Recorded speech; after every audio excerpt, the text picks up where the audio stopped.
Have you heard the concept of catastrophic loss? So, in case of insurance business, the insurance company face the risk of catastrophic loss exposure. So, catastrophic loss एक large scale loss है जिसमें बहुत सारे लोग, बहुत सारी property एक ही समय पे इफ़ेक्ट होती है। इसे हम एबनॉर्मल लॉस कह सकते हैं।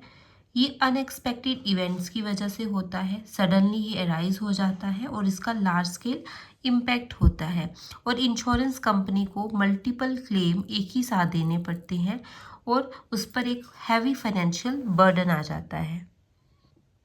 इसमें इवेंट्स होते हैं जैसे अर्थक्वेक हो गया, फ्लड हो गया, सुनामी हो गया, वॉर या फिर पैंडमिक।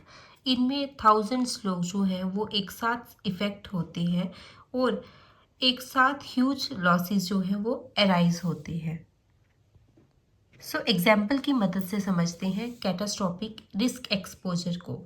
फॉर एग्जाम्पल, एक अर्थक्वेक में बहुत सारे घर और शॉप्स एक साथ कोलैप्स हो जाते हैं और अगर इन सब ने इंश्योरेंस करवाया है तो इंश्योरेंस कंपनी को एक साथ बहुत सारा क्लेम देना पड़ेगा। इसको हम बोलेंगे catastrophic risk exposure. So insurance company इस तरह के रिस्क को अवॉइड करने के लिए एक टूल की मदद लेती है जिसको हम कहते हैं री इंश्योरेंस। तो री इंश्योरेंस में इंश्योरेंस कंपनी अपना खुद का इंश्योरेंस करवाती है किसी लार्ज इंश्योरेंस कंपनी से। So these are some features of catastrophic loss. ये एक लार्ज स्केल फाइनेंशियल डैमेज है जिसमें बहुत सारे लोग एक साथ इफेक्ट होते हैं।